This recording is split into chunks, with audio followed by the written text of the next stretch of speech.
ಮತ್ತು ಕೊರೋನಾ ಬಂತು. ಇದು ಇನ್ನೊಂದು ರೂಪವನ್ನು ತಾಳುತ್ತೆ. ಆದರೆ ಸಾವು ನೋವು ಕಮ್ಮಿ, ಕಾಯಿಲೆ ಮಾತ್ರ ಈ ಸಂವತ್ಸರದಲ್ಲಿದೆ.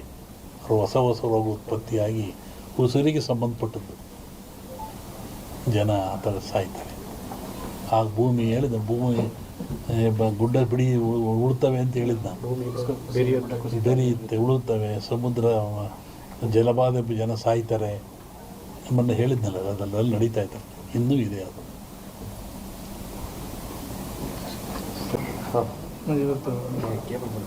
ಹೇಳಿ. ಸಚಿವರು ಭೇಟಿ ಕೊಟ್ಟವರು ಕೇಂದ್ರ ಸಚಿವರ ಅವರು ಸೋಮಣ್ಣವರು ಸುಮಾರು 30-40 ವರ್ಷಗಳಿಂದ ಇಲ್ಲಿಗೆ ಬರ್ತಾ ಇದ್ದಾರೆ. ಅವರು ಏನು ಅಧಿಕಾರದಲ್ಲೇ ಇದ್ದಾಗ, ಜನತಾ ಬಜಾರ್ನಲ್ಲಿ ಕೆಲಸ ಮಾಡ್ತಿದ್ದಾಗ ಇಲ್ಲೇ ಬಂದು ಉಳ್ಕೊಂಡು ಹೋಗ್ತಾಯಿದ್ರು.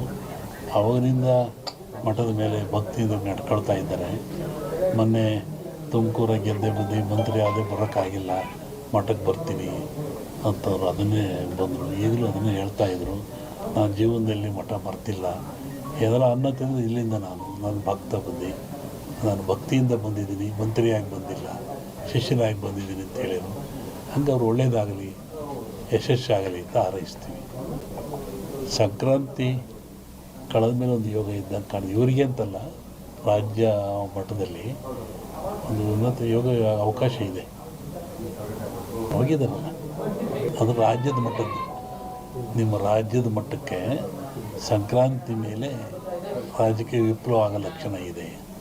ನಾನು ಮೊದಲೇ ಹೇಳಿದ್ದೆ, ಯುದ್ಧಗಳಾಗ್ತದೆ, ಜಲಪ್ರಳಯವಾಗ್ತದೆ, ವಾಯುಪ್ರಳಯ ಆಗ್ತದೆ, ಭೂಪ್ರಳಯವಾಗ್ತದೆ, ಎಲ್ಲ ಜನ ಸಾಯ್ತಾರೆ, ಆಕ್ರಮಣ ಹೆಚ್ಚಾಗ್ತವೆ, ಮೇಘ ಸ್ಫೋಟ ಆಗ್ತದೆ ಅಂತ ಹೇಳಿದ್ದೆ ನಾನು.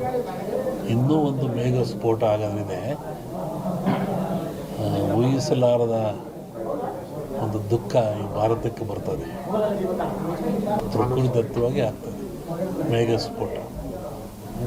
ಅದನ್ನು ಹೇಳಿದ್ದೆ ಮನೆಯಲ್ಲೂ ಹೇಳಿದ್ದೆ ನಾನು ಮನೆಯಲ್ಲಿ. ಒಟ್ಟಿಗೆ ಜನಜೀವನ ಅಸ್ಥಿರ. ಯಾವಾಗ ಮನೆಗೆ ಬರ್ತಾನೆ ಹೋಗ್ತಾನೆ ಅಂತ ಹೇಳೋದು ಕಷ್ಟ. ಅಸ್ಥಿರ ಇನ್ನೂ ಜಾಸ್ತಿ ಆಗ್ತದೆ. ಅದರಲ್ಲಿ ಅರಸನಾಲಯಕ್ಕೆ ಕಾರ್ಮೋಡ ಕವಿದೀತು. ಅದು ರಾಜ್ಯಕ್ಕೂ ಇದೆ, ಸೆಂಟ್ರಲ್ಗೂ ಇದೆ. ಹಿಂದೆ ಹೇಳಿದ್ದು 2-3 ಜನ ಪ್ರೈಮ್ ಮಿನಿಸ್ಟರ್ ಕೊಲೆ ಆಗ್ತಾರೆ, ಸಾಯ್ತಾರೆ ಅಂತ. ಅದು ಆಗ್ತದೆ. ಸಂವತ್ಸರ ಪರದಲ್ಲಿ ಕಷ್ಟ, ಗುಣಲಕ್ಷಣ, ದ್ವೇಷ, ಅಸೂಯೆ. ಈ ಮಧ್ಯೆ ಒಂದಿಬ್ಬರು ಬಲಿ ಆಗ್ತಾರೆ. ಹೇಳಿದ್ದಲ್ಲ, ಸಂಕ್ರಾಂತಿ ಮೇಲೆ ವಿಪ್ಲವ ಆಗೋ ಲಕ್ಷಣ ಇದೆ. ಇಲ್ಲ ಸರ್, ಸಿದ್ದರಾಮಯ್ಯಗೆ ತೊಂದರೆ ಇಲ್ಲ. ಮೂಡ ಬರುತ್ತೆ, ಮೂಡ ಹೋಗುತ್ತೆ ಅಷ್ಟೆ.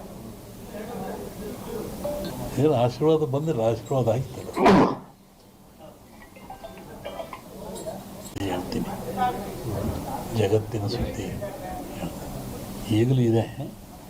ಅವಾಗ ಸಂಕ್ರಾಂತಿ ಒಳಗೆ ಮೇಘ ಸ್ಫೋಟ ಅನ್ನಲ್ಲ, ರಾಜಕೀಯ ವಿಪ್ಲವ, ಇನ್ನೊಂದು ಸತಿ ಥರ ಆಕ್ಸಿಡೆಂಟು ಆಗೋ ಲಕ್ಷಣ ಇದೆ. ಅದು ಹೇಳಿದೆ, ಫ್ಲೋಟ್ ಮೇಘ ವಾಯು ಫ್ಲೈಟ್ದೆಲ್ಲ ಹೇಳಿದ್ದಲ್ಲ, ಫ್ಲೈಟ್ ಬಿತ್ತು, ಜನ ಸಾಯ್ತಾರೆ, ಮರಣ ಆಗ್ತದೆ, ಜಲಪ್ರಳಯವಾಗ್ತದೆ, ಸಮುದ್ರದಲ್ಲಿ ಆಗ್ತದೆ ಎಲ್ಲ ಹೇಳಿದ್ದಲ್ಲ, ಆಗ್ತದೆ. ಇನ್ನೊಂದು ಶ್ರಾವಣದಲ್ಲಿ ಹೇಳ್ತೀನಿ, ಜನವರಿ ಒಳಗೆ ಒಂದು ದೊಡ್ಡ ಆಘಾತ ಆಗೋ ಲಕ್ಷಣ ಇದೆ ಇಂಡಿಯಾಕ್ಕೆ. ಸೂಳೆಯ ಮಗನುಟ್ಟಿ, ಇದನ್ನು ಇಟ್ಕೊಂಡಿದ್ವಿ, ಪರಿಹಾರ ಮುಂದೆ ಹೇಳ್ತೀನಿ. ಸೂಳೆಯ ಮಗನುಟ್ಟಿ ಆಳುವನು ಮುನಿಪುರವ, ಯುದ್ಧವಿಲ್ಲದ ಮಡಿಯೇ ಪುರವಲ್ಲ ಕೂಡಾದೀತು. ಇದು ಹಾಕ್ರಿ, ಇದು ರಿಸಲ್ಟ್ ಹೇಳ್ತೀನಿ, ಆಮೇಲೆ ಬಿಡಿಸಿ ಹೇಳ್ತೀನಿ ಅದನ್ನು ಏನು ಅಂತ. ಇನ್ನೊಂದು, ಅಕಾಲದಲ್ಲಿ ಮಳೆ ಬಂದರೆ ಸಕಾಲದಲ್ಲಿ ಮಳೆಗೆ ತೊಂದರೆ ಆಗ್ತದೆ. ಮುಂದೆ ಬೇಕಾದಾಗ ಮಳೆ ಬರಲ್ಲ. ಈಗ ಬಂದುಬಿಡಿತಲ್ಲ, ಮುಂದೆ ಒಳ್ಳೆ ಬಿತ್ತನೆ ಕಾಲ, ಬೆಳೆ ಕಾಲ, ಬೇಕಾದಾಗ ಬರಲ್ಲ.